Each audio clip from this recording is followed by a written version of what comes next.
Admiral Kexavol commanded the largest fleet in Council history as it approached the coordinates that humanity had broadcast to the galaxy.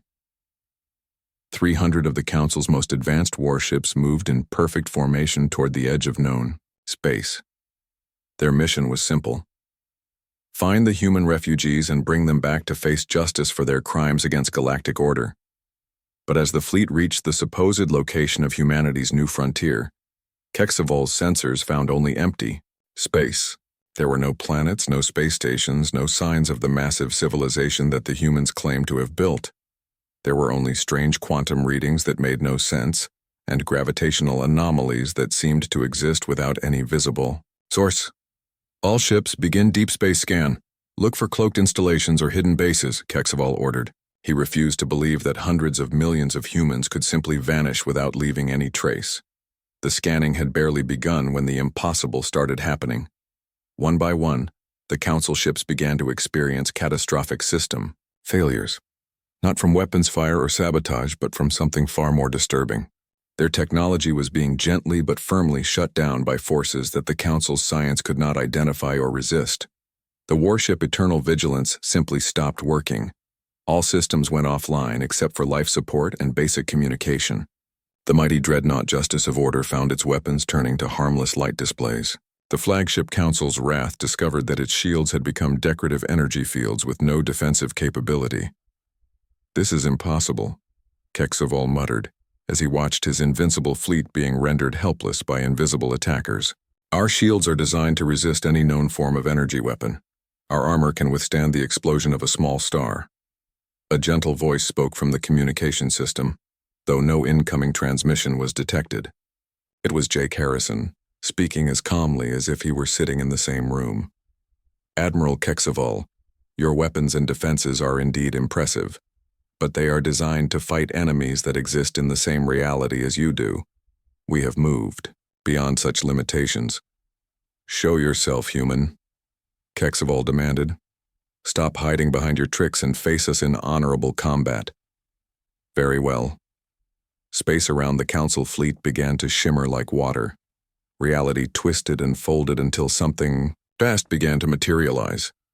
It was a city-sized structure that seemed to be built from crystallized starlight and dreams. Parts of it existed in normal space while other parts phased in and out of dimensions that human eyes were not designed to see. But the structure was not alone. Around it moved ships that defied every principle of physics that the Council understood. They were sleek and beautiful and impossible, sliding through space-time like fish swimming through an ocean of pure possibility. The human fleet was not hiding. It was everywhere and nowhere, existing across multiple realities simultaneously. Captain Lauren Thompson's voice joined Jake's transmission. "Admiral, your ships are magnificent examples of what can be achieved within the boundaries of Council thinking. But we no longer accept those boundaries. We have learned to work with reality as a partner, rather than treating it as an obstacle to overcome." On the Council homeworld of Nexus Prime, emergency sessions were being held around the clock. But the Grand Assembly Chamber was no longer full. Over the past months, more than half of the Council's member species had simply left. Not through formal withdrawal from treaties or dramatic declarations of independence. They had just quietly stopped attending meetings and started building their own quantum displacement devices. The Veltari Consortium had been the first to go. Their representatives announced that they were joining humanity's alliance of free civilizations. Within days, Veltari ships were seen working alongside human construction fleets, building impossible structures in dimensions that the Council could not reach. The Morden Science Collective followed soon after. Their final message to the Council was brief. "We choose growth over safety, discovery over security, the unknown over the familiar. Thank you for your service, but we no longer require your protection." One by one, species that had been loyal, Council members for thousands of years made the same choice. The exodus was not driven by anger or rebellion. It was driven by simple curiosity about what lay beyond the artificial limits that the Council had imposed on galactic civilization. Council, Prime Zexthara stood alone in the great assembly chamber, its electric form flickering with something that might have been despair. Of the original 347 species that had formed the Galactic Council, only 62 remained, and more were leaving every day. Status report, Zexthera commanded. Science Prime Kexville materialized in the chamber, though his form seemed less solid than before. The situation continues to deteriorate. The humans have shared their displacement technology freely with anyone who requests it. Entire star systems are disappearing as species relocate to the new frontier. Our ability to monitor galactic civilization is failing. What about our attempts to replicate human technology? Complete failure. Every time our scientists try to build displacement devices, the equipment spontaneously disassembles at the molecular level. It is as if the universe itself refuses to allow us to use this technology. Zexthera processed this information with growing horror. The humans had not just developed superior technology. They had developed technology that actively prevented the Council from copying it. The balance of power in the galaxy had shifted so dramatically that the Council was no longer relevant. A new transmission appeared in the chamber without any warning. President Kevin Walsh looked out from the screen with an expression of genuine compassion. Behind him, representatives from dozens of species worked together on projects that the Council could not even identify. Council Prime Zexthera, Kevin said softly, I want you to know that our offer of alliance remains open. You and the remaining Council species are welcome to join us in exploring the infinite possibilities that lie beyond your current understanding. Why? Zexthera asked, its voice carrying centuries of confusion and pain. Why do you persist in offering friendship to those who sought to imprison you? Kevin's smile was warm and sad at the same time. Because prison guards are prisoners, too. You have spent so long protecting the galaxy from the dangers of unlimited growth that you forgot how to grow yourselves. You became trapped by your own system of control. The final blow came when Counselor Yathara announced her decision to leave. She had been one of the Council's most loyal members for over 800 years. Her departure marked the end of any hope that the Council could maintain its authority over galactic civilization. I have studied human behavior patterns for decades, Yathara explained in her farewell address. I wanted to understand how they could be so reckless and yet so successful. Now I understand. They are not reckless. They are brave. There is a difference that our civilization forgot long ago. As Yathara's ship activated its quantum displacement drive and vanished into dimensions beyond Council reach, Zexthera finally accepted the truth. The age of the Council was over. They had become the guardians of an empty galaxy, the rulers of a civilization that no longer existed. Jake Harrison's final transmission was broadcast simultaneously to every remaining Council world. His message was simple but devastating. Thank you for teaching us that some cages are worth breaking. We hope that someday you will join us out here where the real universe begins. The door is always open. The Council looked on helplessly as reality itself shifted around them, forever changed by a species they had tried to contain. The great experiment in controlled galactic development had failed not through violence or destruction, but through the simple recognition that growth and freedom were more powerful than safety and control. It was indeed too late to change anything. The future belonged to those brave enough to embrace the infinite possibilities that lay beyond the boundaries of fear. Council Prime Zexthera was reviewing routine administrative reports when the impossible happened. A transmission appeared on a frequency that no known technology could access. The signal bypassed every security system and defensive barrier that protected the Council chambers. It simply appeared on the main communication screen as if it had always been there. Jake Harrison's face looked out from the screen, but he was clearly no longer the same human who had stood trial in the Council chambers months ago. His eyes held knowledge that seemed too vast for any mortal being to contain. Behind him, through what appeared to be a window, swirled patterns of light and energy that hurt to look at directly. Greetings, Council Prime Zexthera and members of the Galactic Council, Jake said in a voice that somehow reached every corner of the vast chamber without any visible amplification system. I bring you news from beyond the boundaries of your understanding. The Council chamber erupted in confusion. Representatives from hundreds of species demanded to know how this transmission was possible.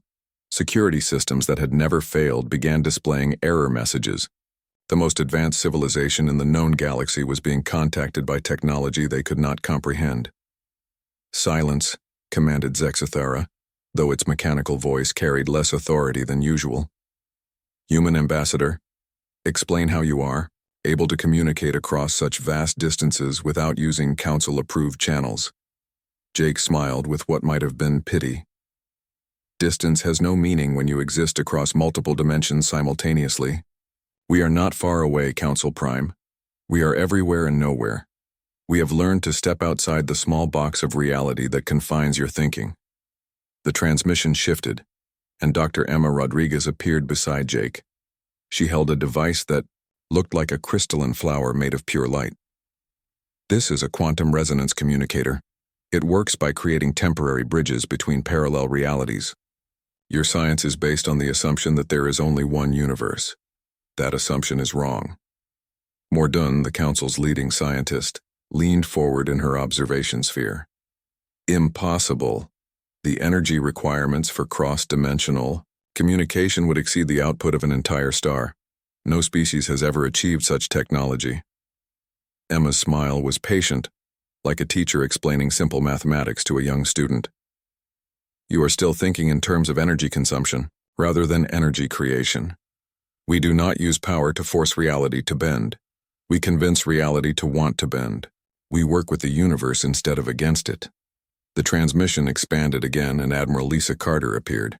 She stood on what appeared to be the bridge of a spacecraft, but the ship defied every principle of design that the Council understood. The walls seemed to be made of crystallized space itself, and stars moved slowly through what should have been solid matter. "Council members," Lisa said, "I want to show you something that your leadership has hidden from you for thousands of years." The view changed to show a vast map of the galaxy, but this map included regions that the Council had always claimed were empty or impossible to reach. In those supposedly empty regions, dozens of civilizations thrived in hidden dimensions and pocket universes. "These are the survivors," Lisa continued, "species that your Council contained over the millennia. Civilizations that were declared extinct when they refused to accept limitations on their growth. The Velkari, who transcended physical form 3,000 years ago. The Morthun, who learned to exist as pure information. The Zephyrians, who discovered how to create their own realities." Gasps and cries of shock echoed through the Council chamber as representatives recognized the names of legendary species from their oldest historical records. These were civilizations that had vanished from known space eons ago, leaving behind only myths and fragments of impossibly advanced technology. "You lied to us," declared Councilor Yathara, her voice trembling with outrage. "You told us these species were destroyed by their own recklessness. You made us believe that unlimited growth leads only to self-destruction." Zexathara's form flickered with electrical discharges that might have been the equivalent of human anxiety. "Those species chose to reject the stability and order that the Council provides. They abandoned the safety of controlled development for dangerous experimentation." Jake's image returned to the center of the transmission. "They chose freedom over safety, growth over stagnation, possibility over limitation. And now humanity has made the same choice. We have found our lost brothers and sisters among the stars." The view shifted once more to show something that made several Council members cry out in terror. It was a vast space station that seemed to exist in multiple dimensions at once. Parts of it were solid matter, other parts were pure energy, and still other parts were something that the Council's science had no names for. "This is Unity Station," Jake explained. "The first joint project between humanity and the lost civilizations. We are sharing knowledge and technology at a rate that would have taken your Council centuries to approve. In the past 6 months, we have advanced further than the Council has in the past 1,000 years." Dr. Paul Martinez appeared on the transmission, standing in a laboratory where impossible experiments were taking place. Reality bent and twisted around devices that seemed to be built from crystallized mathematics. "We have learned to edit the fundamental code of the universe itself. We can create new physical laws for specific regions of space. We can build realities that are perfectly suited for any form of life we choose to support." The implications were staggering. If humanity and the lost civilizations could create custom realities, they could build an infinite number of worlds and dimensions. They would no longer be limited by the scarcity of habitable planets or the constraints of natural, physical laws. "Why are you telling us this?" demanded Science Prime Kexville. "What do you want from the Council?" Jake's expression became serious. "We want you to join us, not as subjects or junior partners, but as equals. The Council system was created to prevent the disasters that destroyed earlier galactic civilizations. But the solution became worse than the problem. Preventing disaster by preventing growth is not wisdom, it is cowardice." Admiral Carter reappeared on the transmission. "We are offering an alternative, a new model of galactic civilization based on cooperation rather than control, freedom rather than safety, growth rather than stagnation. Any species that wants to transcend its limitations is welcome to join us." "And what about the species that prefer the security of Council oversight?" asked Counselor Melthera. "They are welcome to stay," Jake replied. "We do not seek to destroy the Council or force anyone to leave. We simply want to offer a choice that has not existed for thousands of years, the choice to grow beyond artificial limitations." The transmission began to fade, but Jake's final words echoed through the Council chamber with impossible clarity. "We are sharing the coordinates of our new frontier with every species in Council space. The quantum displacement technology needed to reach us is being transmitted on all public frequencies. Anyone who wants to see what lies beyond the boundaries of Council space is invited to visit us." As the transmission ended, chaos erupted throughout the galaxy. On world after world, species that had spent millennia accepting Council limitations began to question whether those limitations were necessary. The carefully maintained order of the Galactic Council began to crumble as its own members started to wonder what they might be capable of if they were truly free to try. Commander Nina Phillips stood on the observation deck of New Earth Station and watched something that should have been impossible. Human construction fleets were building planets from scratch, taking raw matter from dead stars and shaping it into worlds that could support billions of people. The technology was so advanced that it looked like magic, but Nina knew it was just human engineering at its finest. The station itself floated in a region of space that the Council had declared impossible to reach. Beyond the galactic rim, where gravitational storms and quantum anomalies made normal space travel deadly, humanity had found their new home. The same forces that kept the Council away were now being used to power human civilization. Nina had been one of the first people to arrive in this new frontier 6 months ago. She had watched empty space transform into a bustling network of space stations, shipyards, and artificial worlds. The human exodus from Council space had brought 12 million people to this place, and more were arriving every day through the Quantum Displacement Network. "Commander Phillips, this is Construction Fleet 7. We have completed the atmospheric processor for New Texas. The planet will be ready for colonists in 48 hours. Nina smiled as she looked at the reports coming in from dozens of construction teams. New Texas was the 15th world that humans had built in this system. Each planet was designed for a specific purpose. New Texas would be an agricultural world that could feed 50 million people. New California would be an industrial center for manufacturing. New Florida would be a research facility for developing even more advanced technology."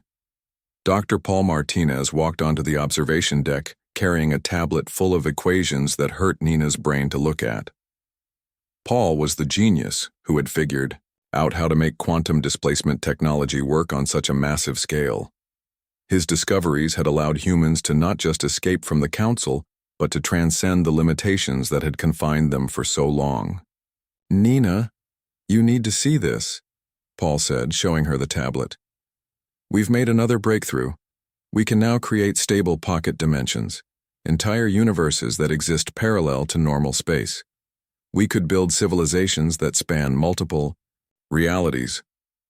Nina stared at the equations and tried to understand what Paul was telling her. "You mean we could create our own universe? Separate from this one? Not just create one. Create thousands, millions, each one tailored for specific needs. We could have research dimensions where the laws of physics work differently, agricultural dimensions with perfect growing conditions, even recreational dimensions designed purely for human enjoyment. The implications were staggering. Humanity was not just expanding into new territory. They were expanding into new kinds of territory that had never existed before. They were becoming something that the Council could not even comprehend, let alone control. Captain Lauren Thompson commanded the exploration ship Pioneer as it prepared for its first journey into the unknown regions beyond even this new frontier. Her ship was one of the new vessels that existed partially outside normal space-time. It could travel distances that would take Council ships centuries to cross in just a few hours. "All systems green, Captain," reported her navigator, Lieutenant Carl Davis. "Quantum displacement engine is stable. Reality anchors are holding steady. We are ready to begin exploration of Sector 7. Lauren had volunteered for this mission because she wanted to see what lay beyond the edges of everything that humans had previously known. The new frontier where humanity was building its civilization was vast, but it was still just the beginning. There were entire galaxies out there waiting to be discovered and explored. "Take us out, Carl. Let's see what's beyond the beyond." The Pioneer slipped into displacement mode and vanished from normal space. For a few seconds, Lauren felt the strange sensation of existing in multiple dimensions at once. Then the ship emerged into a region of space where the stars were different colors, and the laws of physics worked in slightly different ways. "Captain, I'm reading massive energy signatures ahead. They look artificial. There's something out here that builds on the same scale we do." Lauren's heart raced with excitement and fear. Were they about to make first contact with another species that had achieved the same level of technological advancement as humanity? Or were they about to discover something even more amazing? Back on New Earth Station, Administrator Carl Davis was overseeing the establishment of the first city built entirely from matter that had been converted at the quantum level. New Washington was rising from the surface of an artificial planet, like a flower blooming in fast motion. The buildings grew rather than being constructed, shaped by technology that could manipulate matter at the atomic level. Carl had been a city planner on Earth before the Exodus. He thought he understood how to design places where people could live and work and be happy, but the new technology allowed him to create cities that were perfectly adapted to human needs in ways that had never been possible before. The buildings in New Washington could change their shape based on the needs of their occupants. The streets could adjust their width and direction to handle traffic patterns. The entire city was alive in a sense, constantly adapting and improving itself to better serve the people who lived there. "Administrator Davis, this is Agriculture Team 5. The first food crops are ready for harvest. Yield is 300% higher than anything we achieved in Council space." Carl was not surprised. Everything worked better here in the new frontier. The artificial suns provided perfect light. The artificial gravity was exactly what human bodies needed. The artificial atmosphere was cleaner than Earth's air had ever been. Humans had not just escaped from the Council's control, they had escaped from the limitations of natural worlds. The population of the new frontier was growing rapidly as more humans completed their journey from the old galaxy. The quantum displacement network could transport thousands of people per hour across distances that normal space travel could never bridge.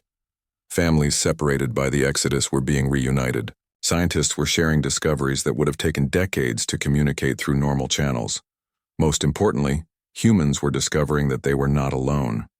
The exploration fleets were finding evidence of other civilizations that had achieved similar levels of technological advancement.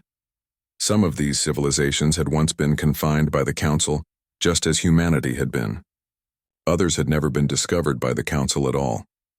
Commander Nina Phillips received a priority message from Captain Thompson aboard the Pioneer. The exploration ship had made contact with a species called the Zephyrians, who had escaped from Council control 500 years ago. They had been hiding in a pocket dimension waiting for someone else to find them. "Nina, you won't believe what we found out here. There are dozens of species that the Council thinks are extinct.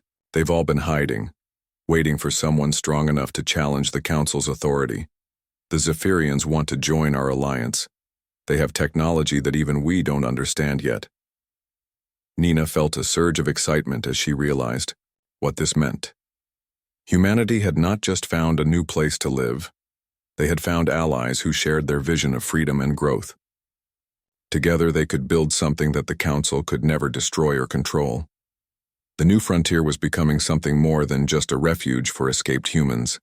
It was becoming the foundation for a new kind of civilization.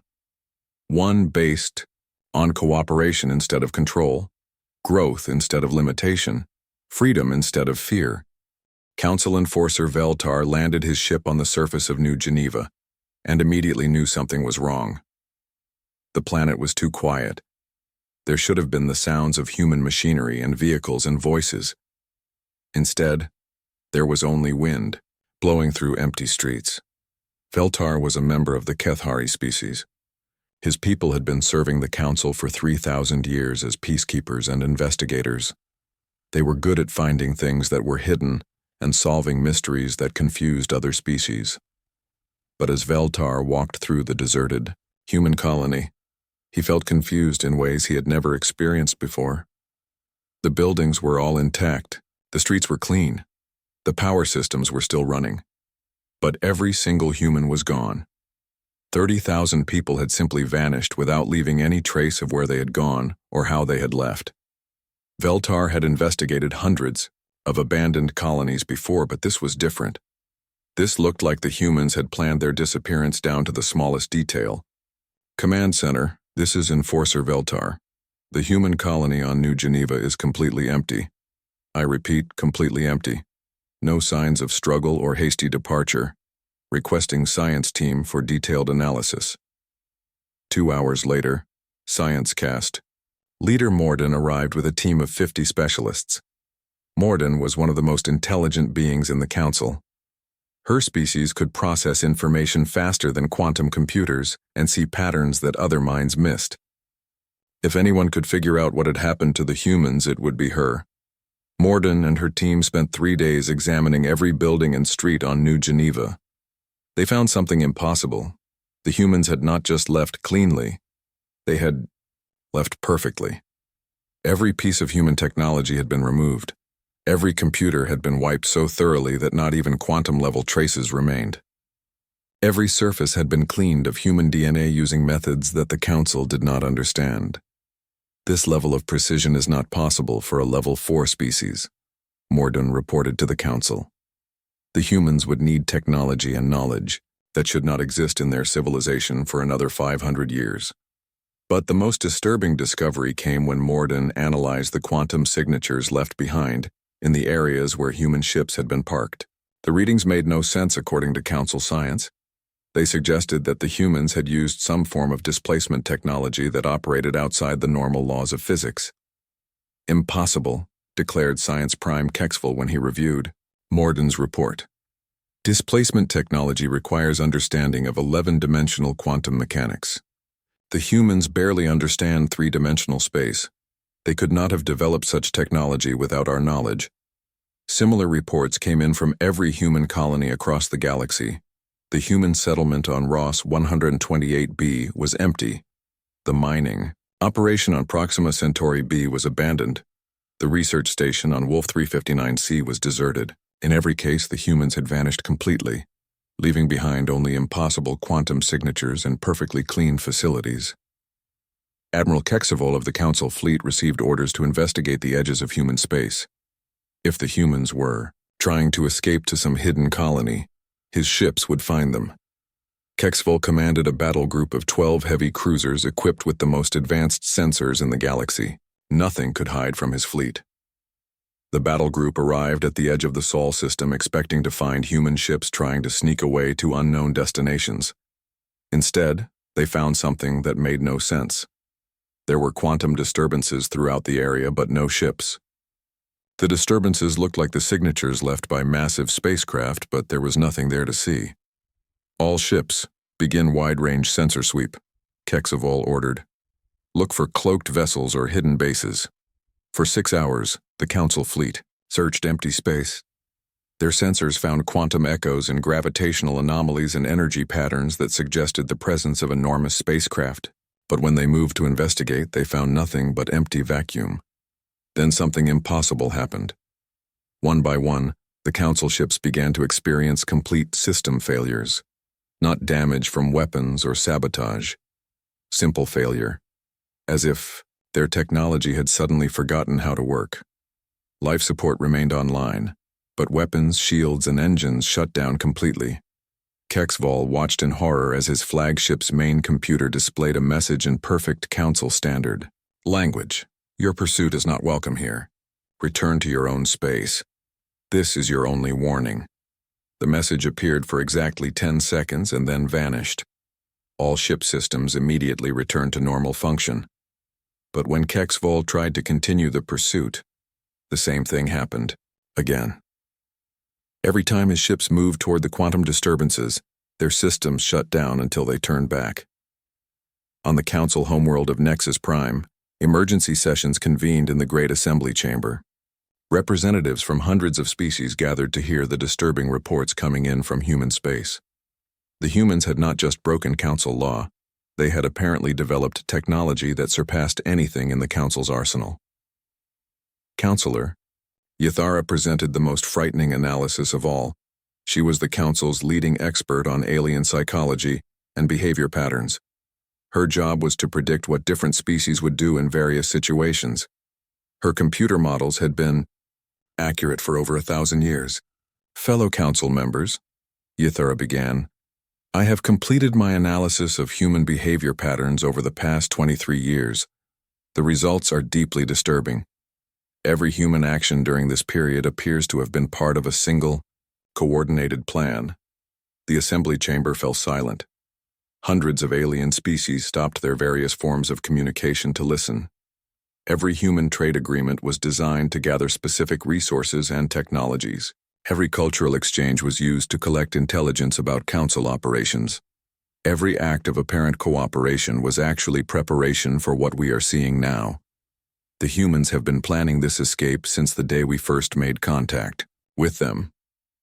Yathara displayed charts and graphs that showed human activity across 2 decades.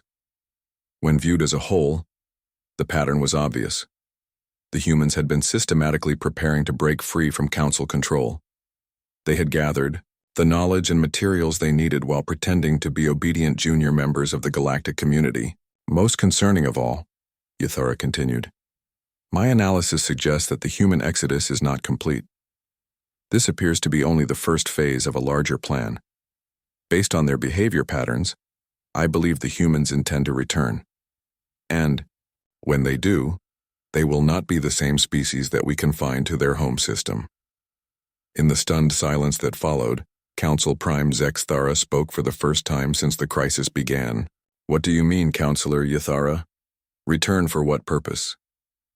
Yathara's response sent a chill through the assembly chamber. To free the other species that we have contained over the millennia. The humans appear to have discovered our deepest secret. They know about the lost civilizations. Dr. Emma Rodriguez wiped the sweat from her forehead as she finished the last adjustments on the quantum displacement engine.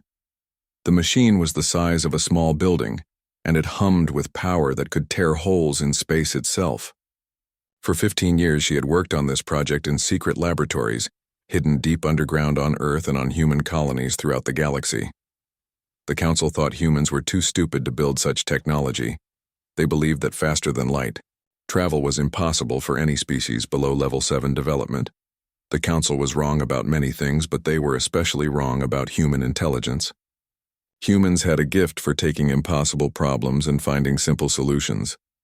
Emma looked at the readouts on her computer screen. All the numbers were perfect. The quantum field was stable. The displacement matrix was aligned.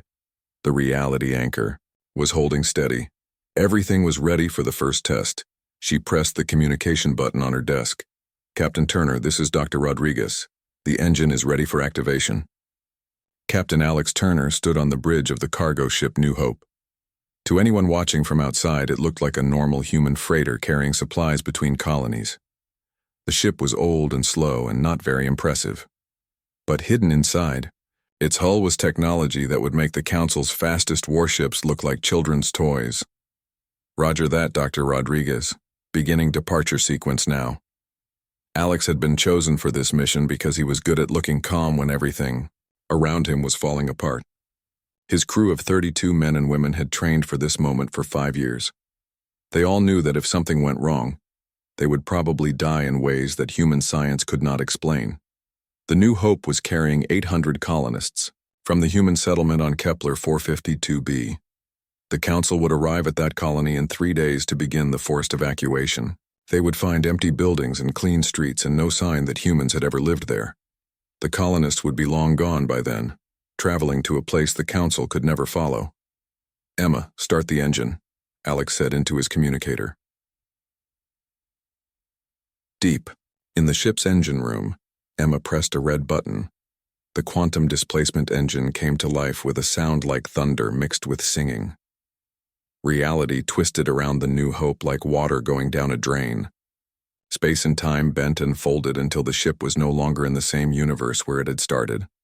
On the colony world of New Geneva, Administrator Ryan Brooks was overseeing the final stages of evacuation. 30,000 humans had lived on this planet for 18 years. They had built cities and farms and schools and hospitals.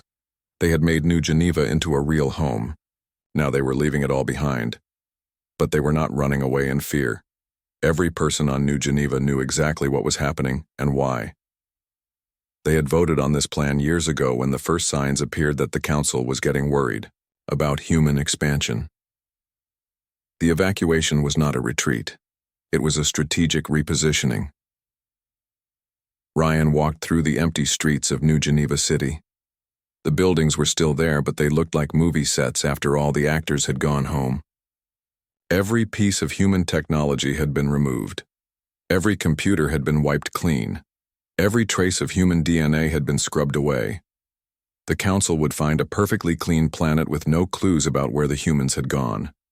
Transport ship, Liberty Bell, this is Administrator Brooks. Final group is ready for pickup. The Liberty Bell descended from the clouds like a silver whale. It was one of 50 ships that had been secretly visiting New Geneva for the past 6 months. Each ship could carry 600 people and their most important belongings. The colonists had practiced this evacuation drill so many times that they could do it in their sleep. Ryan was the last person to board the Liberty Bell. As the ship lifted off from New Geneva, he looked down at the empty colony through a small window. He felt sad to leave, but he also felt excited about where they were going. The humans had found something amazing beyond the edge of known space. Something that would change everything. On Earth, General Patricia Cole sat in her underground command center and watched screens that showed human colonies across 23 star systems. Each screen showed the same thing. Empty buildings, deserted streets, no signs of life. The great human exodus was almost complete. Patricia had spent her entire career preparing for this moment. She had helped plan the secret construction of displacement engines on every human world. She had coordinated with resistance cells and smuggler networks. She had made sure that when the time came, humans could disappear from Council space like they had never existed at all. "General Cole, this is Colony Ship Enterprise. We have successfully evacuated the last group from Alpha Centauri. All 35,000 colonists are aboard and ready for displacement." "Roger that, Enterprise. Proceed to rally point 7. Patricia marked another colony as evacuated on her master list. In 72 hours, the Council would arrive at Alpha Centauri, expecting to find a thriving human settlement. Instead, they would find empty buildings and mysterious quantum signatures that their science could not explain. The quantum displacement technology was more than just a way to travel faster than light. It was a way to travel outside of normal space entirely. Human ships could now move through dimensions that the Council did not even know existed. They could hide in places where Council sensors could not detect them. Dr. Martinez had based his work on a simple human idea. If you could not go around a wall, you went through it.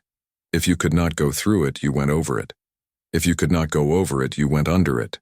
And if none of those things worked, you built a door to a place where there was no wall at all. The Council had built their entire civilization on the idea that there were rules that could not be broken, laws of physics that could not be changed, barriers that could not be crossed. Humans had a different idea. They believed that every rule was just a puzzle waiting to be solved. Patricia looked at the big screen that showed the entire galaxy. Red dots marked the locations of human colonies that were being evacuated. Green dots marked colonies that had already been emptied. In 48 hours, all the dots would be green. Humanity would have completed the largest and most complex disappearing act in galactic history. General Cole, this is Admiral Carter. Phase 2 is complete. All displacement engines are operational. All evacuation ships have reached their rally points. We are ready to begin Phase 3 on your command. Patricia smiled for the first time in weeks. Phase 3 was the part she had been looking forward to the most. It was time to show the Council what humans could really do when they stopped playing by alien rules. Jake Harrison stood in the middle of the giant chamber and felt very small. The walls rose up around him like mountains made of crystal and metal. Strange lights moved inside them, and he knew these were the Council members. Some looked like floating gas clouds. Others were just voices that came from nowhere. A few had bodies, but they were so different from humans that Jake could not tell where their heads ended and their arms began. The chamber was cold and the air tasted like copper pennies. Jake had been to many alien worlds, but this place felt wrong in ways he could not explain. His human eyes were not made to see the colors that danced across the walls. His human ears were not made to hear the sounds that the aliens used to talk to each other. But he understood their words when they spoke to him because they used translation machines. Council Prime Zex Thara spoke first. Its voice came from a tall metal tower that sparked with blue electricity. Jake could not see a face or a mouth, but the words came out clear and cold. Human Ambassador Jake Harrison, you stand here because your people have broken our laws. You have done things that we told you not to do. You have built weapons that we said you could not build. You have gone to places that we said you could not go. Jake kept his face calm even though his heart was beating fast. He had known this day would come.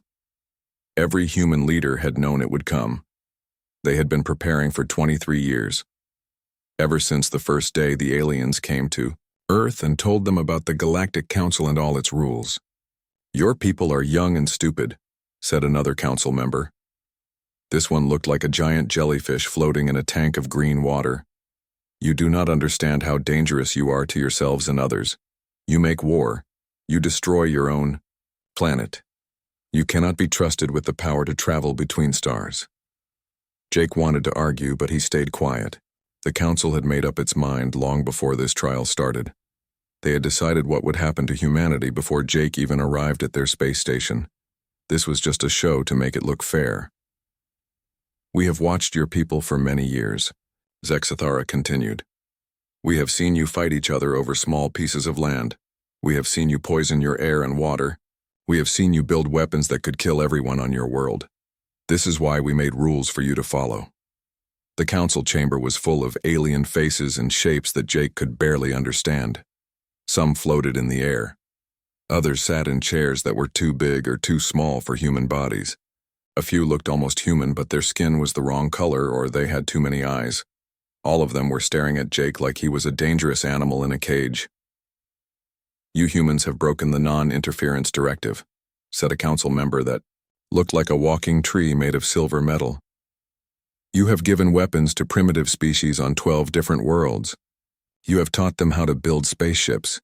You have shared technology that they were not ready to have. Jake knew this was true, but not in the way the council thought. Humans had not been trying to break any rules. They had been trying to help other species learn and grow. The council wanted to keep everyone weak and stupid so they could stay in control.